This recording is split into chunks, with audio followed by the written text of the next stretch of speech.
नमस्कार साथियों, quality education के डिजिटल मंच पर आपका फिर से स्वागत है। साथियों, हम भारत का भूगोल पढ़ रहे थे और लास्ट क्लास में मैंने आपको हिमालय की उत्पत्ति का जो कोबर का भूसन्नत सिद्धांत था, वो मैंने आपको अच्छे से समझा दिया था। अब हम चर्चा करने वाले हैं प्लेट विवर्तनिकी सिद्धांत की। तो आपको हेडिंग लगाना है प्लेट विवर्तनिकी सिद्धांत। नंबर 2 है ये, प्लेट विवर्तनिकी सिद्धांत।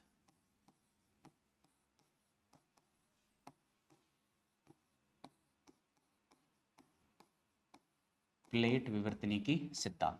अब ये प्लेट विवर्तनिकी सिद्धांत क्या कहता है, इसके अकॉर्डिंग हमें थोड़ी सी क्या करनी पड़ेगी, चर्चा करनी पड़ेगी।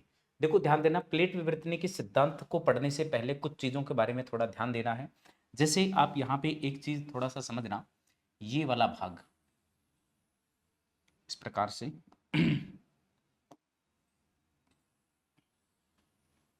ये पृथ्वी है और पृथ्वी की अलग अलग पार्ट में अलग अलग लेयर्स आपको देखने को मिल जाएंगी। ये पृथ्वी है और पृथ्वी का ये जो सबसे भारी लेयर है, सबसे भारी लेयर है, इसे हम कहते हैं क्रस्ट। क्या कहते हैं? क्रस्ट कहते हैं, याद रखना। यानी ये वाला जो भाग है, ये वाला जो भाग है, ये क्या कहलाएगा? क्रस्ट कहलाएगा। अब ये जगह जगह इस तरीके से जो है, कुछ जगह इसमें जो है गैप आपको देखने को मिलेंगे। ठीक है, ये वाला भाग। ठीक है, कुछ जगह आपको यहाँ पे गैप्स देखने को मिलेंगे इसमें। ये थोड़ा सा आपको क्या करना है, याद रखना है। बात यहाँ से क्लियर हो जाएगी।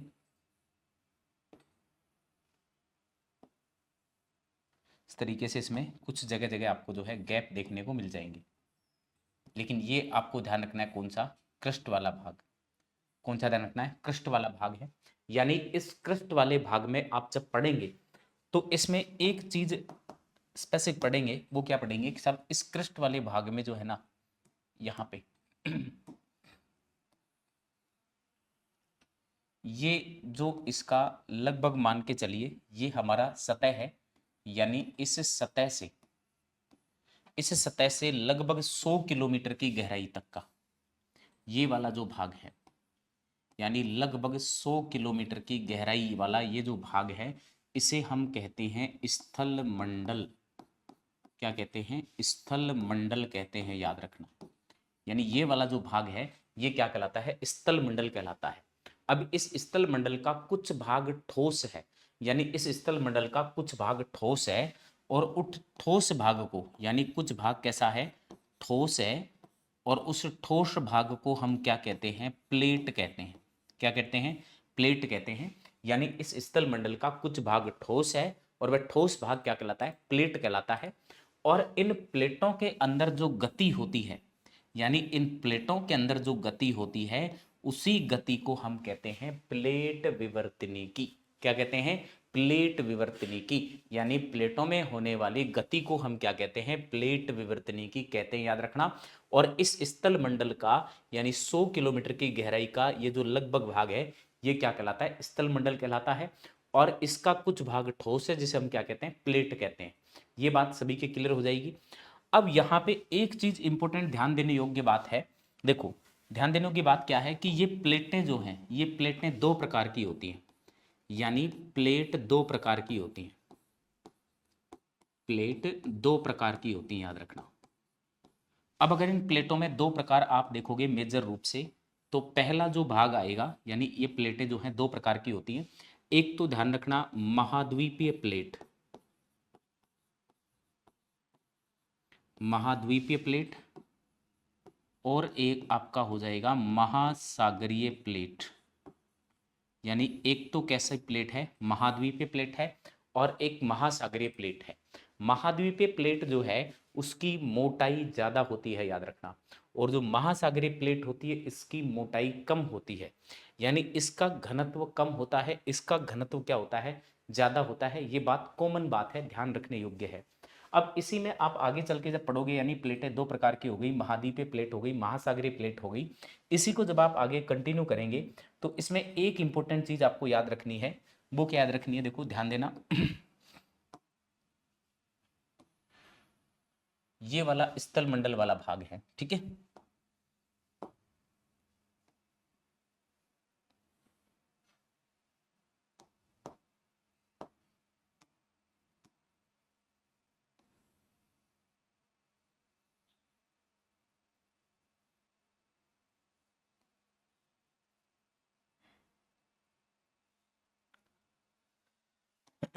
ये आपको याद रखना है। अब देखो इसमें क्या था कि ये 100 किलोमीटर की गहराई वाला जो भाग है ये तो क्या कहलाएगा, स्थल मंडल कहलाएगा, और ये 100 किलोमीटर की गहराई का है। ये लगभग 400 किलोमीटर की गहराई का जो भाग है, इस भाग को हम कहते हैं दुर्बलता मंडल। क्या कहते हैं, दुर्बलता मंडल कहते हैं। यानी लगभग ये 400 किलोमीटर की गहराई वाला जो मंडल है यह क्या कहलाएगा, दुर्बलता मंडल कहलाएगा, याद रखना। अब इसमें ये भाग जो था ये ठोस था। इस ठोस भाग को हमने क्या कह दिया, इस ठोस भाग को हमने कह दिया प्लेट। क्या कह दिया, प्लेट। यानी ये वाला भाग जो है, ये वाला जो भाग है ये कहलाएगा प्लेट कहलाएगा। क्या कहलाएगा, प्लेट। अब आप जैसे जैसे पृथ्वी के इंटरनल पार्ट में जाएंगे तो उस प्रकार से आप एक चीज नोटिस करेंगे कि यहाँ पे टेम्परेचर लगातार क्या होता जाता है, बढ़ता जाता है, और प्रति 32 मीटर की गहराई पर 1 डिग्री सेल्सियस तापमान क्या हो जाता है, बढ़ जाता है। कंडीशन ये होती है कि यहां तक आप जाओगे इस कंडीशन में तो तापमान जो है बहुत ज़्यादा बढ़ चुका होगा। यानी यहाँ पे आप जब नीचे की तरफ में इस वाले पोर्शन में यहाँ पे आओगे तो यहाँ पे तापमान ज़्यादा रहेगा। यानी यहाँ पे तापमान क्या है, ज़्यादा रहेगा। और यहाँ पे ताप जो है वो ध्यान रखना, ताप लगभग 2000 डिग्री सेल्सियस से ऊपर चला जाता है। यानी यहाँ पे तापमान जो है वो 2000 डिग्री सेल्सियस ऊपर चला जाता है। दूसरा क्या है कि यहाँ पे आपको ध्यान रखना, रेडियोधर्मी पदार्थ पाए जाते हैं। रेडियोधर्मी पदार्थ पाए जाते हैं।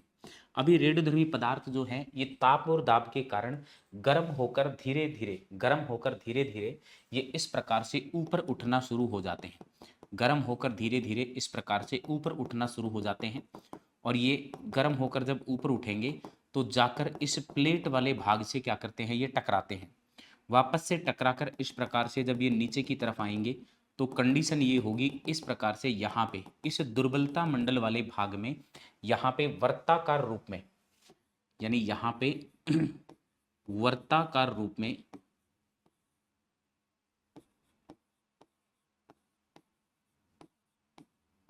मैग्मा गति करता है। यानी यहाँ पे आप वर्ताकार रूप में देखें तो मैग्मा क्या करेगा, गति करेगा। और मैग्मा के गति करने के कारण, यानी मैग्मा के गति करने के कारण यहाँ पर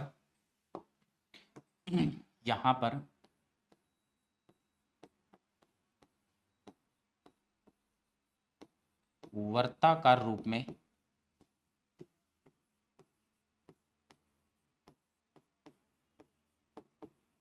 संवहनीय धाराओं का जन्म होता है।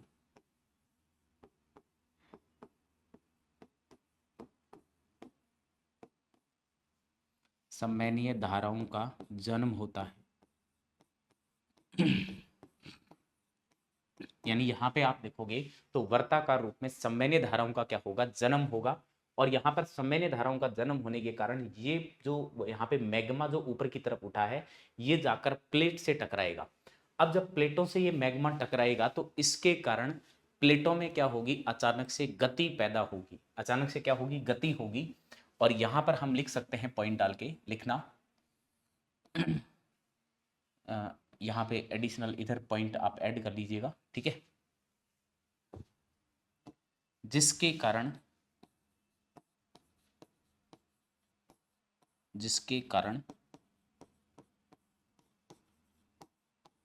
प्लेटों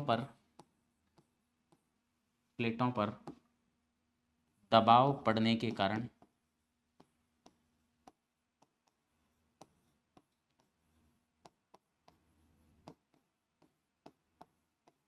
ये गति करती हैं।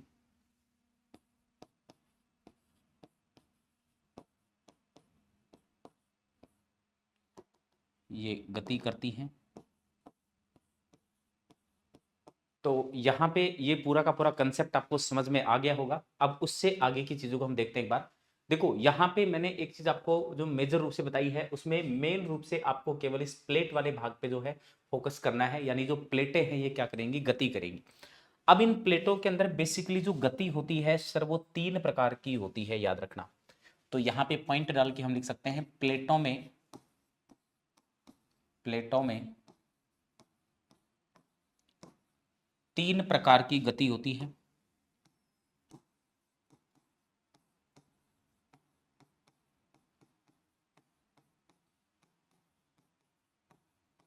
यानी प्लेटों में कितने प्रकार की गति होती है? तीन प्रकार की गति होती है, याद रखना। यानी प्लेटों में जो है वो कितने प्रकार की गति होगी? टोटल तीन प्रकार की गति होगी, याद रखना, इंपॉर्टेंट है। अगर इनमें तीन प्रकार की गति की आप बात करोगे तो नंबर एक यहां से आ जाएगा, वेरी वेरी इंपॉर्टेंट है, ध्यान रखना।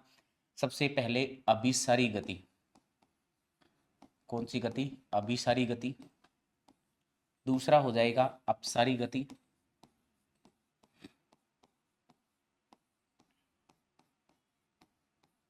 तीसरा यहां से हो जाएगा संरक्षी गति।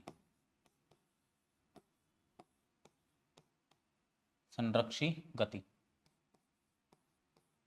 संरक्षी गति, ये आपको याद रखना है। अब देखो इसमें मेजर चीज क्या रहेगी, देखो सबसे इंपॉर्टेंट चीज,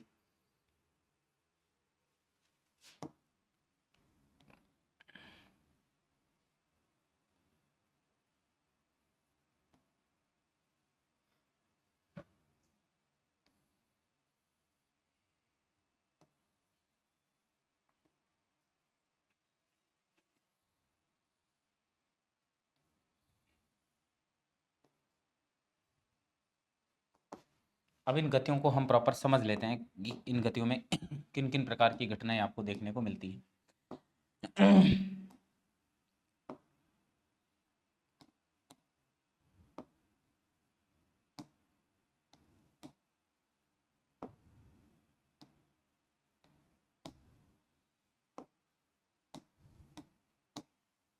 याद रखना, जैसे मान लीजिए ये ए प्लेट है और ये बी प्लेट है।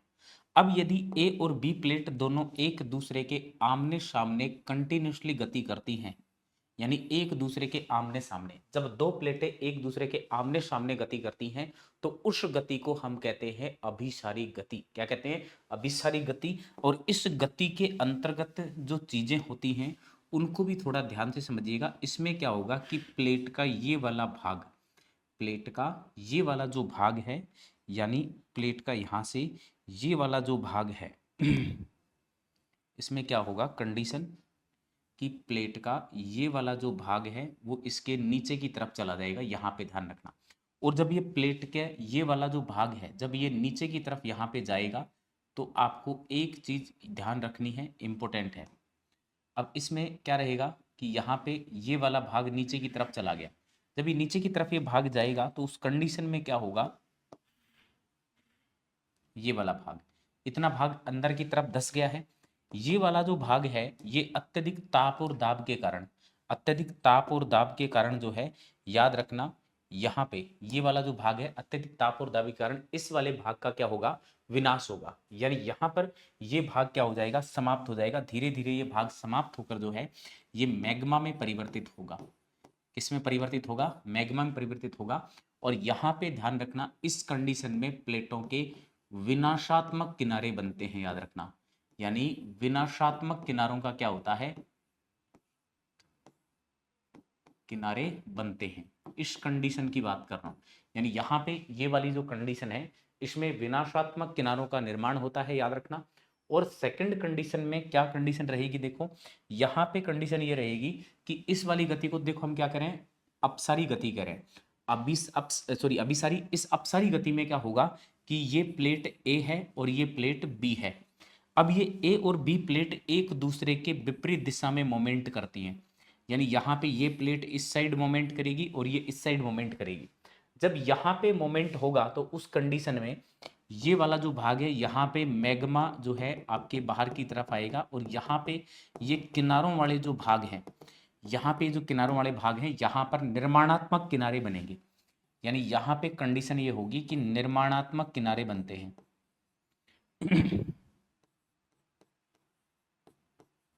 निर्माणात्मक किनारे बनते हैं, याद रखना। यानी यहाँ पे किनारे विनाशात्मक किनारे बन रहे हैं, यहाँ पे निर्माणात्मक किनारे बनते हैं, याद रखना। और कंडीशन क्या होती है? देखो थर्ड में ये प्लेट ए है और ये प्लेट बी है। जब ये एक दूसरे को रगड़ते हुए गति करती हैं, जब एक दूसरे को रगड़ते हुए गति करती हैं, यानी इसमें हम ये कह सकते हैं कि एक दूसरे को रगड़ते हुए गति करती हैं ये। रगड़ते हुए गति करती हैं, उस कंडीशन को हम क्या कहते हैं, उस कंडीशन को हम कहते हैं संरक्षी गति कहते हैं, याद रखना। तो एक इंपॉर्टेंट चीज जो हमारे लिए वेरी वेरी इंपॉर्टेंट है वो रहेगा कि सब अभिसारी गति में क्या होता है, प्लेटें एक दूसरे के आमने सामने आती हैं, ये वाला जो भाग नीचे चला गया है ये समाप्त हो जाएगा और ये एक चिपचिप पदार्थ में परिवर्तित होगा जिसे हम क्या कहेंगे, मैग्मा कहेंगे। यहाँ पे विनाशात्मक किनारे बन रहे हैं।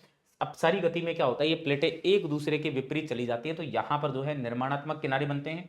और संरक्षी गति में क्या होता है कि ये दोनों प्लेटें एक दूसरे को रगड़ते हुए चलती हैं, घिसते हुए चलती है, याद रखना। तो प्लेटों में बेसिकली 3 प्रकार की गति होती है, ध्यान रखना। पहली अभिसारी, दूसरी अपसारी, तीसरी संरक्षी गति होती है। ये तीनों गतियां आपको समझ में आ गई होंगी। एक बार इनको जो है नोट कीजिएगा या इनका स्क्रीनशॉट भी आप ले लीजिएगा। फिर हम आगे चलते हैं कंटिन्यू इसी में, ठीक है। हाँ जी, अब कंडीशन क्या होती है, थर्ड कंडीशन, सुनना बात को ध्यान से।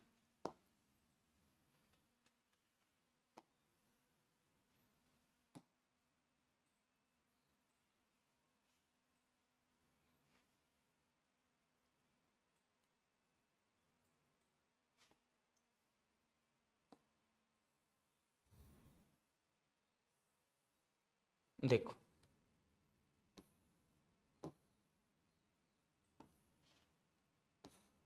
ध्यान पूर्वक समझना चीजों को।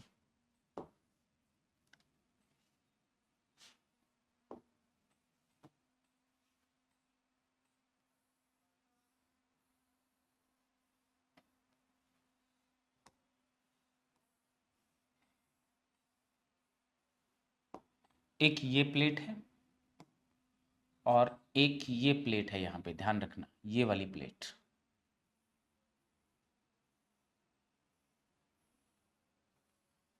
ये वाली प्लेट, ठीक है। इसको मैं थोड़ा सा नीचे बना देता हूं ताकि ये अच्छे से समझ में आपको आ जाए।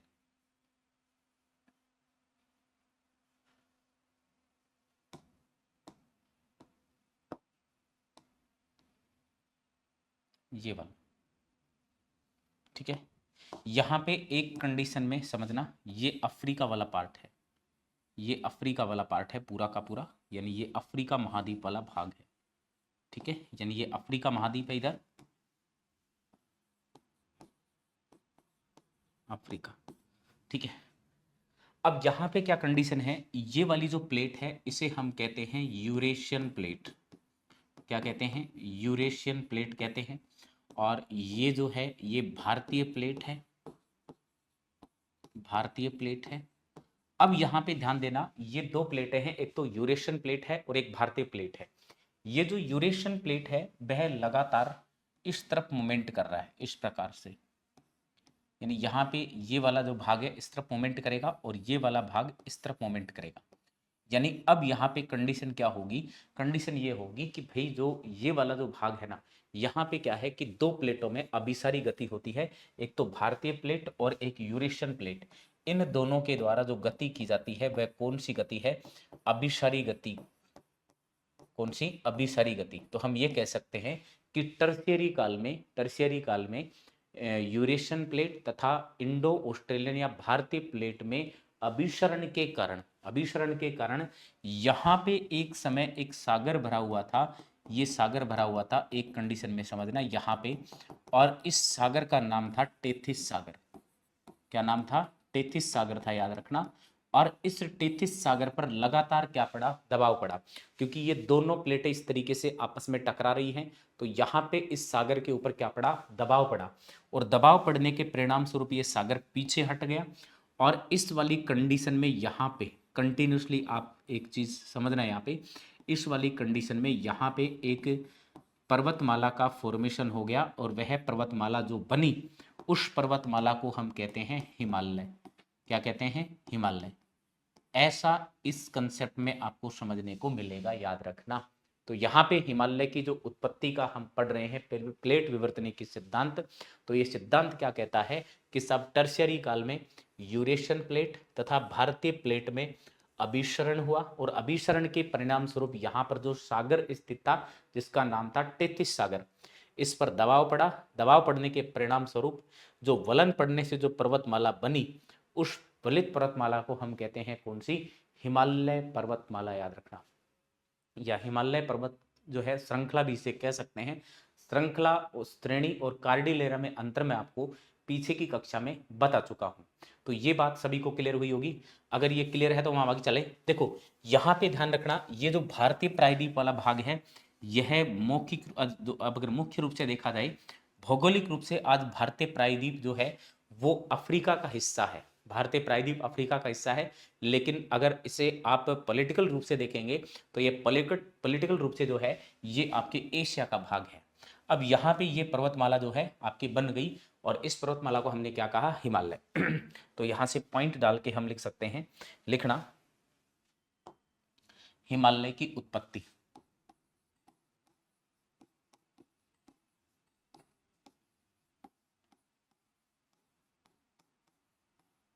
हिमालय की उत्पत्ति लिख सकते हैं, लिखना टर्शियरी काल में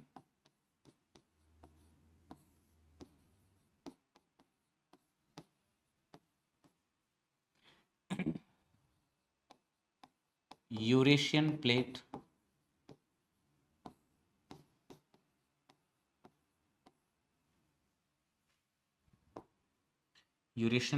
के द्वारा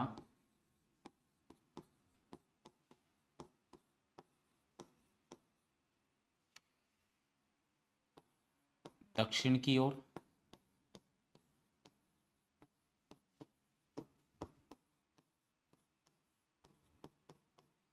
तथा भारतीय प्लेट के द्वारा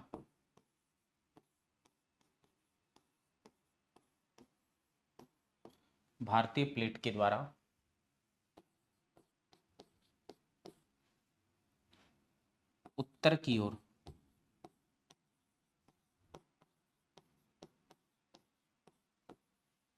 अभिसरण के कारण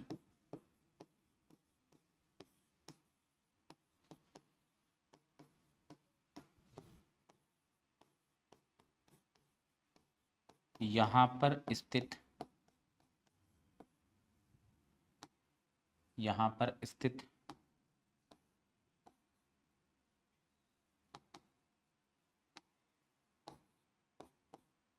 यहाँ पर स्थित टेथिस सागर पर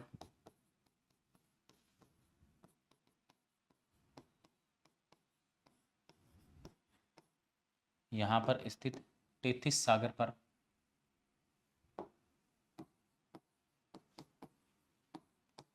दबाव पड़ने के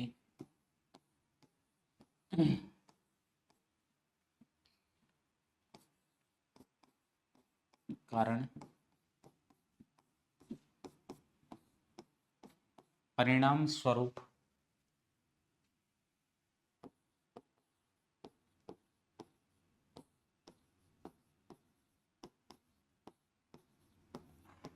पीछे हटने से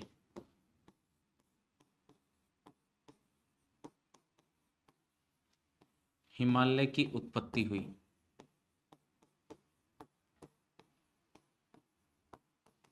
ये आपको याद रखना है, यानी हिमालय की उत्पत्ति का क्या है, प्लेट विवर्तन की सिद्धांत है। ये जो बात कहता है कंप्लीट रूप से यहाँ पे ध्यान रखना है। ठीक है, फिर पॉइंट बना के लिख सकते हैं, हिमालय की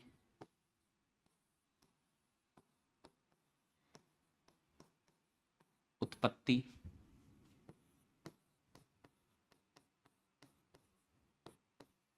टेथिस सागर से होने के कारण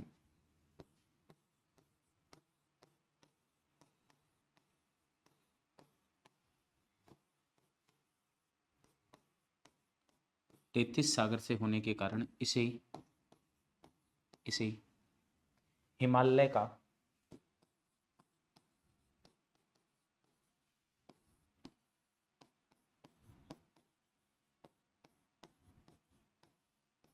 गर्भगृह भी कहा जाता है।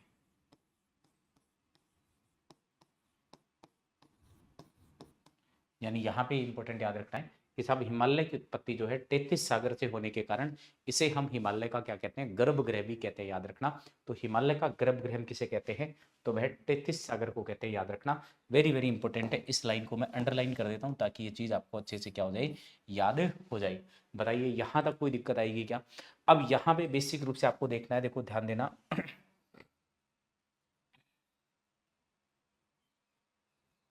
ये भारत वाला मानचित्र आप देखिएगा एक बार।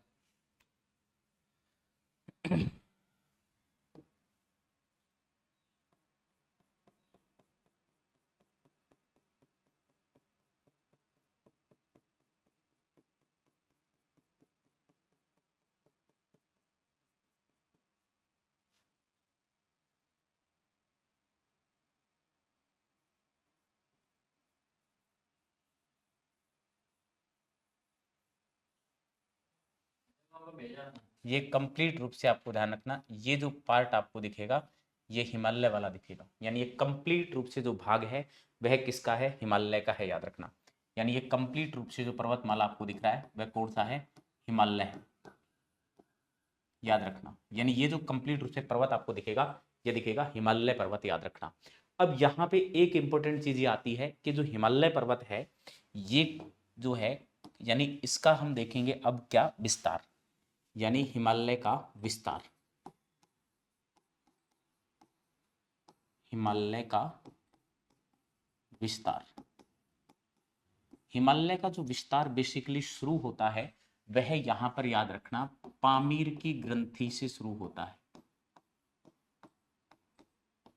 यानी ये पामीर का पठार है, ये बहुत सारे पर्वतों से, जैसे हिंदू कुश है, हिमालय है, कुन्नुल है, इधर से शाल्ट रेंज है, इन सभी से घिरा हुआ होने के कारण यह जो है आपके ग्रंथि भी कहलाता है, याद रखना, ग्रंथि भी कहलाता है। तो पामीर की ग्रंथि से लेकर ये लास्ट में यहाँ पर एक पर्वतमाला और पड़ती है, ध्यान रखना, ये पर्वतमाला और पड़ती है और इस पर्वतमाला को हम कहते हैं अराकोनयोमा।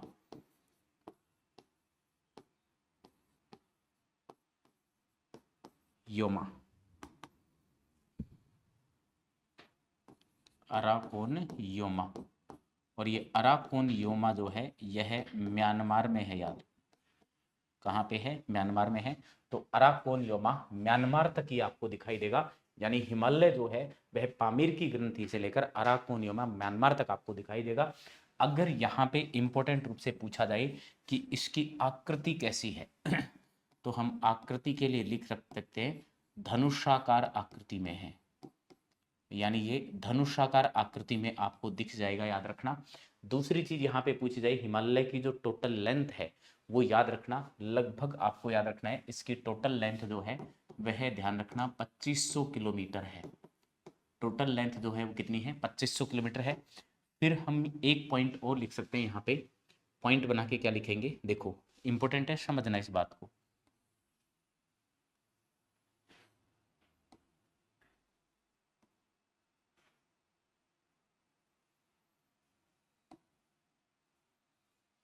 देखो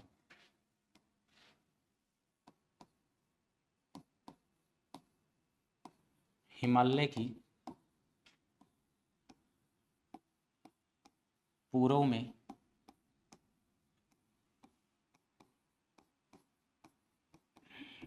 चौड़ाई कम व ऊंचाई ज्यादा है,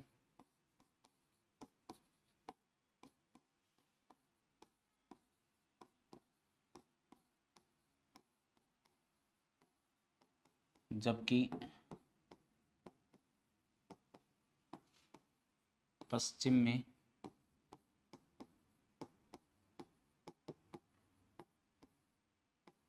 चौड़ाई ज़्यादा, और यहाँ ज़्यादा के साथ लिख सकते हैं 500 किलोमीटर, और यहाँ पे लिख सकते थे आप 250 किलोमीटर। ठीक है, चौड़ाई ज़्यादा व ऊंचाई कम है। अब इसके पीछे रीजन क्या है, इसके पीछे रीजन ये है, थोड़ा समझना, ध्यान रखना। यानी जो पूर्व की ओर आप देखोगे तो वहां पे प्लेटों में दबाव अधिक था। अब प्लेटों में अगर दबाव अधिक होगा, फोर्स ज्यादा लगेगा, तो ध्यान रखना यहाँ पे ये चौड़ाई वाला, ये जो भाग है ना चौड़ाई वाला, ये तो धीरे धीरे कम हो रहा है, लेकिन ऊंचाई लगातार क्या होती जाएगी, बढ़ती जाएगी। और पश्चिम की तरफ जो है वो फोर्स जो है वो कम लगा, यानी फोर्स कम लगने की वजह से चौड़ाई ज्यादा रहेगी और ऊंचाई क्या रही, कम रही, ये आपको याद रखना है। तो लिख सकते हैं क्योंकि क्योंकि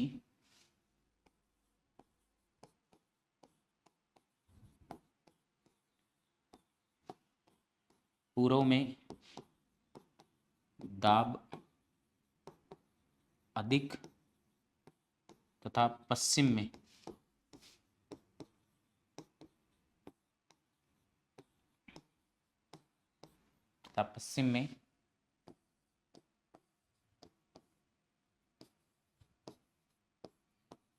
दाब कम था।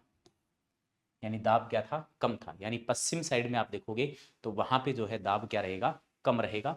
एक बार इस पूरे के पूरे कंसेप्ट को नोट कीजिएगा, फिर हम आगे चलते हैं। याद रखना, अगर आपसे पूछ लिया जाता है कि हिमालय जो है वो पामीर की ग्रंथि से लेकर अराकोनियोमा म्यांमार तक विस्तृत है, 2500 किलोमीटर की लंबाई में है, धनुषाकार आकृति है, पूर्व में आप देखोगे चौड़ाई 250 किलोमीटर, पश्चिम में 500 किलोमीटर तक चौड़ाई आपको देखने को मिल जाएगी। ये बात आपको क्लियर क्या करनी है? याद रखनी है।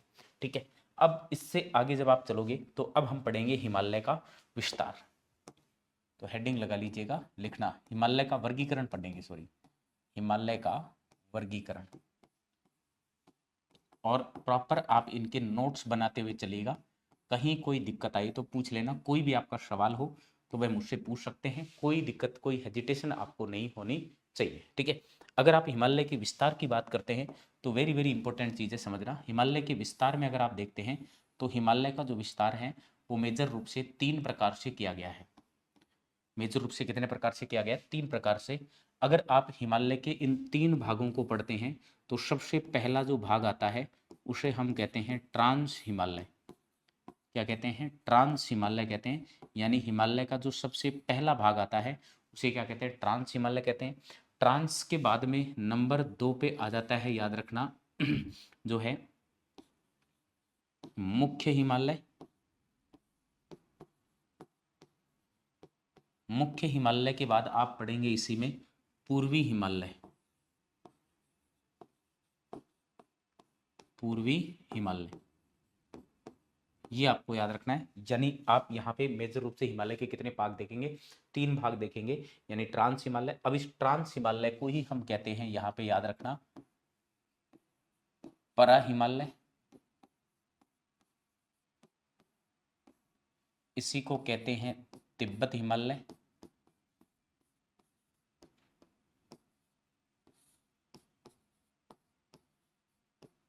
तिब्बत हिमालय, ठीक है, ये आपको याद रखना है। अगर इसमें आप एक और चीज देखें तो ध्यान रखना, इस तिब्बत हिमालय के जो हैं वह 3 भाग हैं। यानी हम इसे कह सकते हैं तिब्बत ट्रांस हिमालय के 3 भाग हैं। अगर आप नंबर 1 पे देखें तो यहाँ पे नंबर 1 पे हो जाएगा काराकोरम।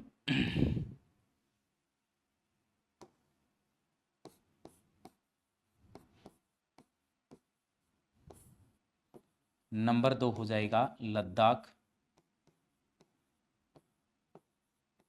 और नंबर 3 हो जाएगा जास्कर।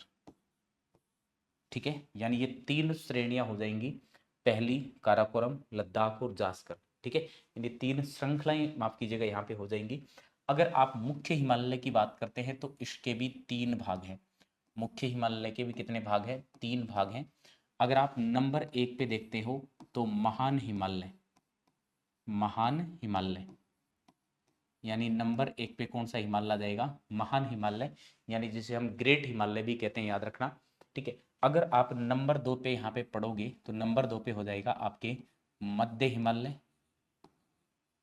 मध्य हिमालय, या फिर इसे हम कह सकते हैं लघु हिमालय। लघु हिमालय, इसी को हम कह सकते हैं हिमाचल हिमालय। क्या कह सकते हैं? हिमाचल हिमालय। और 3 नंबर पे जो आ जाएगा वह आ जाएगा शिवालिक हिमालय। कौन सा आ जाएगा? शिवालिक हिमालय, याद रखना, शिवालिक हिमालय, ये आपको याद रखना है। यानी हिमालय के मेजर रूप से देखो, हिमालय का वर्गीकरण हम पढ़ रहे हैं। हिमालय का अगर वर्गीकरण पढ़ेंगे तो इसके 3 भाग हैं, यानी ट्रांस हिमालय, मुख्य हिमालय और पूर्वी हिमालय। ये 3 भाग आपको याद रखने हैं। यानी देखो, ट्रांस, मुख्य और पूर्वी हिमालय। ट्रांस हिमालय के यहाँ पे मेजर रूप से कितने भाग हैं? 3 भाग हैं। ट्रांस हिमालय को हम परा या फिर यूं कह सकते हैं तिब्बत हिमालय भी कहते हैं। और इसी के 3 भाग हैं काराकोरम, लद्दाख और जास्कर। अगर आप मुख्य हिमालय की बात करते हैं तो महान हिमालय, मध्य हिमालय, या जिसे लघु भी कहते हैं, हिमाचल भी कहते हैं, और शिवालिक हिमालय। पूर्वी हिमालय के अंदर पूर्वांचल की पहाड़ी वाला जो क्षेत्र है वो आप इसमें सम्मिलित कर सकते हैं। तो ये वर्गीकरण आपको यहां से क्या रहेगा, ध्यान रहेगा। ठीक है, अब देखो इस क्लास में हमने क्या क्या पढ़ा, एक बार उसको रिवाइज कर देता हूं फटाफट। ठीक है, देखो ध्यान देना यहाँ पे आपने प्लेट विवर्तन के सिद्धांत पढ़ना शुरू किया था। प्लेट विवर्तन सिद्धांत मैंने आपको बता दिया किस किस प्रकार से ये काम करेगा, ये पूरा का पूरा मैंने इस प्रकार से बता दिया। यहाँ पे ये जो चिपचिपा पदार्थ है, ये जो चिपचिपा पदार्थ है गर्म और चिपचिपा पदार्थ, ध्यान रखना यहाँ पे एक एरो डाल के लिख सकते हैं, गर्म एवं चिपचिपा पदार्थ, ये कहलाता है मैग्मा। क्या कहलाता है, मैग्मा कहलाता है। और इसी में देखो हमने देखा था इस मैग्मा के वर्ताकार रूप में गति करने के कारण यहाँ पर जो है समय धाराओं का जन्म होता है, जिस कारण प्लेटें गति करती हैं। प्लेटों में बेसिकली 3 प्रकार की गति होती है, अभिसारी, अपसारी और संरक्षी गति। अपसारी गति में जो है आपके निर्माणात्मक किनारे बनते हैं, अभिसारी में विनाशात्मक किनारे बनते हैं। फिर कंडीशन आती है कि हिमालय का निर्माण कैसे हुआ है। अगर हिमालय के निर्माण की आप बात करोगे तो कंडीशन ये होगी कि यहाँ पे जो है ना, एक तो भारतीय प्लेट और एक यूरेशियन प्लेट में अभिसरण होगा। अभिसरण के परिणाम स्वरूप यहाँ पर जो टेथिस सागर है इस पर दबाव पड़ेगा, ये पीछे हटेगा और उसके कारण एक वलित पर्वतमाला बनेगी, जिसे हम क्या कहेंगे, हिमालय कहेंगे, याद रखना। यानी जो वलित पर्वतमाला यहाँ पे बनेगी इसे हम क्या कहेंगे, हिमालय कहेंगे, याद रखना। और यहाँ पे ये जो भारतीय भाग है ये मूल रूप से अफ्रीका का भाग है, याद रखना, ये एशिया से जुड़ा हुआ है। फिर ये हिमालय की उत्पत्ति का पूरा सिद्धांत मैंने आपके सामने लिख दिया। फिर ये हिमालय का विस्तार हमने लिख लिया पूरा का पूरा। उसके बाद में हिमालय का हमने क्या लिख लिया, वर्गीकरण लिख लिया। जब कल की क्लास में हम आएंगे तो उस समय हम यहाँ पे जो है इस हिमालय का जो ये वर्गीकरण हमने किया है इसको हम मानचित्र के माध्यम से भी देखेंगे और इनकी विशेषताओं को पढ़ते हुए हम चलेंगे। तो कल की क्लास में हमारा ये हिमालय वाला पोर्शन कंप्लीट हो जाएगा। उसके बाद में हम हिमालय के दर्रों में जाएंगे, तो वह भी आपके लिए क्या होगा, इंपॉर्टेंट होगा। तो इसको पढ़ते रहिए, रिवाइज करते रहिए। अगर कोई दिक्कत हो तो कमेंट्स बॉक्स में पूछ लेना, मैं आपको इसी बेस पर पूरा का पूरा जो है ज्योग्राफी वाला पूरा का पूरा पोर्शन करवाने वाला हूँ। चाहे वह वर्ल्ड ज्योग्राफी का हो, चाहे वह राजस्थान ज्योग्राफी का हो, चाहे वह भारत की ज्योग्राफी का हो, आपको आराम से पढ़ते हुए चलना है। हर एक परीक्षा के लिए महत्वपूर्ण है, चाहे आप किसी सेंटर का एग्जाम दे रहे हो, चाहे किसी अदर स्टेट का एग्जाम दे रहे हो, चाहे राजस्थान का कोई एग्जाम दे रहे हो, कहीं भी आप एग्जाम दे रहे हो, जिसके सिलेबस में ये आपके लगा हुआ है इंडियन ज्योग्राफी, वर्ल्ड ज्योग्राफी और राजस्थान ज्योग्राफी, इससे बाहर कुछ भी नहीं जाने वाला है। तो इसको पढ़ते रहिए, रिवाइज करते रहिए। क्लासें अच्छी लगती हैं तो इनको शेयर भी किया करो भाई, क्योंकि आपका एक शेयर हमें बहुत ज़्यादा एनर्जी देता है, क्योंकि हम लगातार आपके लिए बिल्कुल ये फ्री में मेहनत कर रहे हैं और ऐसा कंटेंट आपको बहुत कम जगह देखने को मिलेगा जहाँ पे पूरा का पूरा हम डिटेल वाइज जो है, बिल्कुल एक शॉर्ट तरीके से नहीं, बहुत डिटेल वाइज हम चल रहे हैं और एक सिस्टमेटिक तरीके से हम चल रहे हैं। इसमें हर एक चीज़ को हम समझाते हुए चल रहे हैं। तो अब झंझट खत्म सारा, आप आराम से पढ़िए, नोट्स बनाइए और हर एक एग्जाम को आप जो क्वालिफाई कीजिए। मिलता हूँ आपसे नेक्स्ट वीडियो में, तब तक मुझे इजाज़त, धन्यवाद।